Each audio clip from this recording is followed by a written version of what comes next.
श्री स्वामी समर्थ. जय जय स्वामी समर्थ. माझ्या स्वामी कृपा चॅनलमध्ये सर्वांना नमस्कार. आपण आपल्या देवघरामध्ये एक छोटासा तांब्या पाणी ठेवत असतो बघा. एक छोटासा पेला महाराजांसमोर पाणी भरून ठेवत असतो. तर त्या पाण्याचं नक्की काय करायचं, मुळात आपण का ठेवतो, याचीच माहिती या व्हिडिओत मी तुमच्यासोबत शेअर करणार आहे. तर बघा, आपल्या देवघरात देवांची स्थापना करतो. घर म्हटलं की देवघर आलं आणि महिलांचं देवघरांच्या बाबतीत अतिशय काळजी घेत असतात. बघा, आपलं देवघर व्यवस्थित ठेवायला पाहिजे. कुठल्याही प्रकारचा म्हणजेच आपल्या देवावर किंवा आपल्या सेवेवर कधी खंड न होणार नाही. बघा, आपल्या सेवेवर कधी काही परिणाम होणार नाही याची आपण काळजी घेत असतो. पण तुम्ही एक गोष्ट लक्षात ठेवली का, की आपण देवघरात प्रत्येकजण सांगत असतं की एक तांब्याचा छोटासा तांब्या जो आहे तो तांब्या भरून ठेवा, एक ग्लास भरून ठेवा, काही ना काही भरून ठेवा. पण का भरून ठेवावं, तर बघा हेच या व्हिडिओत मी तुमच्यासोबत शेअर करणार आहे. बघा, आपण प्रत्येकजण आपल्या देवघरात मंगल कलशाची स्थापना करत असतो. मंगल कलशाची स्थापना केलीच असेल, प्रत्येकानं केली असेल मला माहीत आहे. पण त्याच्याचबरोबर आपण बघा मंगल कलशाची स्थापना करतो, पण आपण देवाला जेव्हा खडीसाखरेचा रोज स्वयंपाक करणं शक्य नसेल, दिवा किंवा जर रोज बघा नैवेद्य दाखवणं शक्य नसेल, तर आपण अर्थात खडीसाखर ठेवत असतो आणि त्याच्याचबरोबर तांब्याने भरलेला हा कलश ठेवत असतो.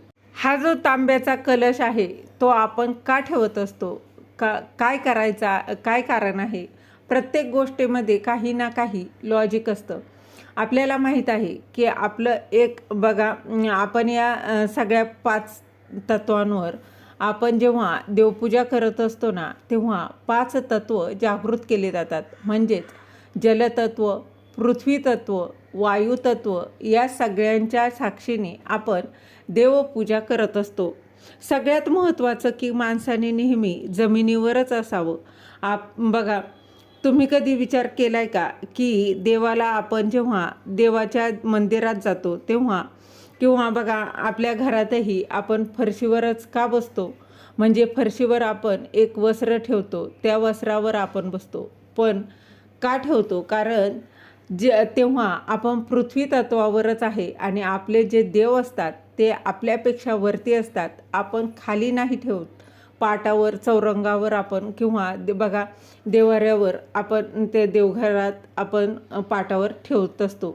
कारण या आपण पृथ्वीवर आहोत, आपण पृथ्वीवर आहे आणि माणसाने नेहमी पृथ्वीवरच राहिलं पाहिजे, हे त्याचं एक महत्त्वाचं कारण असतं. आणि दुसरं महत्त्वाचं कारण म्हणजे की देवपूजा करताना आपण नेहमी सांगत असतो की संध्याकाळची वेळ असते किंवा देवपूजा करताना कधीही दार लावून बसू नका. दारं खिडक्या उघड्या ठेवायच्या आहेत. हवा येते बघा, हवा म्हणजेच जी हवा येते तर ती पॉझिटिव्हिटी घेऊन येत असते, आपल्या घरात येते, आपल्या आयुष्यात येते. म्हणून संपूर्ण दारं खिडक्या आपण उघड्या ठेवून आपण देवपूजा करत असतो.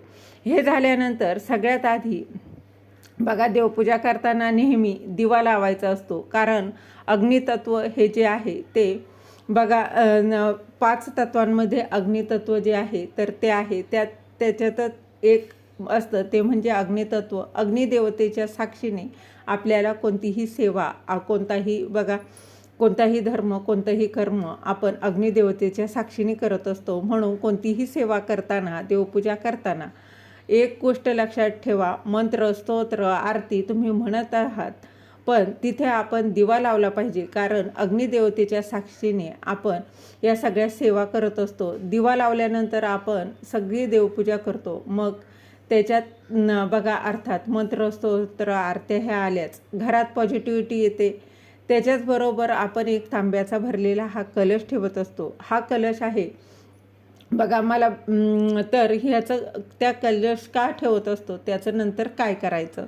तर बघा तांब्याचाही कलश ठेवू शकता, पण बघा कलश नसेल तर अगदी छोट्याशा पेल्यात किंवा ग्लासातही पाणी भरून ठेवत असतो. आपल्या स्वामी महाराजांचा बघा फोटो असेल, मूर्ती असेल, जे काही असेल त्याच्यासमोर आपल्या देवघरात आपण हा बघा अगदी काही जण हौसेने चांदीचाही छोटासा तांब्या घेत असतात आणि त्याच्यात हे पाणी भरून ठेवत असतात. तर बघा छोटा असो मोठा असो हा तांब्या बघा साईजनुसार ग्लास भरून ठेवला तरीही चालतो. तर हे काय होतं तुम्हाला माहिती आहे का, पाण्यामध्ये ॲट्रॅक्शनची पॉवर जी आहे, तर ज्याला आपण लॉ ऑफ ॲट्रॅक्शन म्हणतो. पाणी हे तुमच्या आयुष्यातले बघा खूप मन हे खूप चंचल असतं. आपलं आपलं मन स्थिर राहण्यासाठी, धारेवर राहण्यासाठी आणि मनात येणारे गलिच्छ आणि असे जे काही विचार आहेत ते बॅलन्स करण्यासाठी पाण्याचा वापर केला जातो. आपल्या मनातले जे काही निगेटिव्हिटी आहे ती त्या त्या पाण्यामुळे देवांपर्यंत जात नाही. आपल्या आयुष्यात आलेली संकटं, दुःख, त्रास आहे ते पाण्यामुळे आपण बघा जेव्हा तो पाण्याचा घडा म्हणजे तांब्या तिथे भरून ठेवतो आणि आपण जी काही सेवा करत असतो तेव्हा आपल्या खूप प्रमाणात शुद्ध होत असतं. आपलं मन शुद्ध होत असतं. त्याच्याचबरोबर तुमच्या घरात जर वास्तुदोष असेल ना, तर तुम्ही तुमच्या देवघरात काय होतं ना, वास्तुदोष जेव्हा येतो तेव्हा आपण घरातली तोडफोड नाही करू शकत. हे बरोबर आहे. म्हणून तिथे तुमच्या देवघराच्या तिथे तुम्ही जर का असा तांब्याचा कलश भरून ठेवला आणि त्याचं रोज जर तुम्ही पाणी बदललं, त्या पाण्याचा तुम्ही वापर काय करायचा ते देखील सांगणारच आहे. तर तो तांब्याचा कलश जर तुम्ही भरून ठेवला आणि जर रोज तुम्ही असं भरून ठेवलं, तुम्ही तुमच्या आयुष्यात किंवा तुमच्या वास्तूवर जी नकारात्मकता आहे, बऱ्याच ठिकाणी काय होतं ना, आपण अर्थात देवघर म्हणजे घरातला ईशान्य कोपरा हा देवघर म्हणून आपण कन्सिडर करतो. पण आजकाल कोणीही वास्तुशास्त्राप्रमाणे देवघर करत नाही. मग त्याच्यामुळे देवाला दोष लागतात. आपल्या जो देवघरात आहे बघा तो वास्तुशास्त्राप्रमाणे होत नाही, देवघर जे आहे ते होत नाही. पण जर तिथे पाण्याचा कलश भरून तुम्ही जर ठेवला तर बऱ्यापैकी बऱ्या प्रमाणात जी काही निगेटिव्हिटी आलेली आहे ना, तर ती पाणी खेचून घेत असते. म्हणून आपल्याला तो तांब्याचा कलश अगदी रोज भरून ठेवायचा आहे. जे लोक गुरुवार धरत आहे स्वामींचे 11 गुरुवार ते लोक करत असतात ते पण असं ठेवत असतील.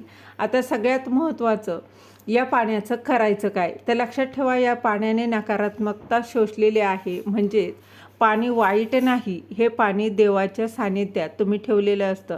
या पाण्याला साक्षी धरून तुम्ही मंत्र, स्तोत्र, सेवा करत असता.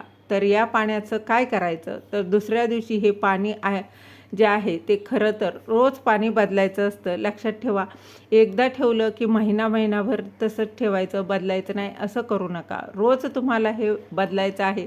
जसं मंगल कलशाचं पाणी आपण दर मंगळवारी बदलत असतो किंवा शुक्रवारी, काही लोक रोजही बदलतात, काही प्रॉब्लेम नाही. कोणी मंगळवार कोणी शुक्रवार काहीच हरकत नाही, पण पाणी रोज बदलायचं असतं.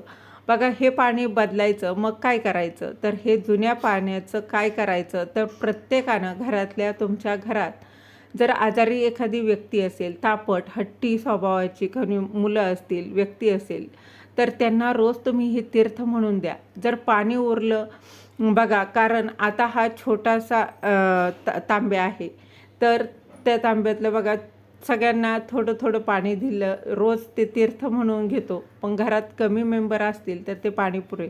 नाहीतर तुम्ही दुसऱ्या साध्या पाण्यामध्ये ते पाणी मिक्स करून ते देखील तुम्ही दिलं तरीही चालणार आहे. त्याचबरोबर त्या पाण्याचं तुम्ही तुमच्या घरामध्ये संपूर्ण घरामध्ये शिंपडायचं आहे. टॉयलेट बाथरूम सोडून संपूर्ण घरामध्ये तुम्ही ते शिंपडू शकता. याने देखील तुमच्या घरातील जी काही नकारात्मकता आहे तर ती दूर होत असते आणि घरात एक पॉझिटिव्हिटी, सकारात्मक ऊर्जा निर्माण होत असते. बरेच लोक काय करत असतील, आता तुम्ही हे करत असतीलच, पण याच्यानंतर काळजी घ्या. जेव्हा तुम्ही देवपूजा करता तेव्हा रोज हे पाणी बदलायचं असतं. रोज तुम्ही त्याचं तीर्थ म्हणून घ्या. घरात त्याचं शिंपडायचं आहे. आणि जर जास्त पाणी असेल तुमचं तर ते अर्थात तुम्ही कोणत्याही झाडाला टाकू शकता. नवीन पाणी बदला. एक पाणी महिनाभर अजिबात ठेवू नका, त्या पाण्याचा फायदा होणार नाही. पाणी तुमच्या आयुष्यातल्या सगळ्या, तुमच्या शरीरातल्या, तुमच्या मनातल्या आणि तुमच्या वास्तूतल्या कितीतरी प्रकारची निगेटिव्हिटी ही खेचून घेतं. आणि आयुष्यात येणारे संकट, दुःख, अडचणी बऱ्यापैकी कमी होण्यास त्याने मदत होते. तुमच्या घराला जर वास्तुदोष असेल तर तुम्हाला बरेच लोक सांगत असतील की घरात पाण्याचा पेला भरून ठेवा. तर तो बघा तांब्या किंवा ग्लास, आता हे कसं असतं ना, हा तांब्या आहे. आता बघा तुम्ही तो तांब्या आणि तो पेला, तो तांब्या भरून ठेवायचा आहे आणि त्यावर ते झाकण असतं. तो पेला तो झाकण असतं ते तुम्ही ग्लास जरी भरून ठेवला तरी त्याच्यावर झाकण तुम्हाला ठेवायचं आहे. झाकून ठेवू शकता. आता हे ठेवायचं कुठे तर लक्षात ठेवा, देवघरात देवाच्या डाव्या बाजूने हे तुम्हाला ठेवायचं असतं. देवाच्या डाव्या बाजूने मंगल कलशाची स्थापना देवाच्या उजव्या बाजूने असते आणि हा जो आपण पेला जो पाण्याचा भरून ठेवत असतो तर तो आपल्याला डाव्या बाजूने भरून ठेवायचा आहे. तुम्ही लक्षात घ्या. म्हणून तुमच्या घरात जर तुम्ही असा काही पेला ठेवत नसाल तर आत्तापासूनच त्याला सुरुवात करा. काहीच हरकत नाही. आज पण तुम्ही करू शकता. जेव्हा केव्हा हा व्हिडिओ तुम्ही ऐकाल तेव्हापासून सुरुवात केली तरीही चालेल, काहीच हरकत नाही. झालेली सेवा महाराजांच्या चरणी रुजू करते. श्री स्वामी समर्थ. धन्यवाद.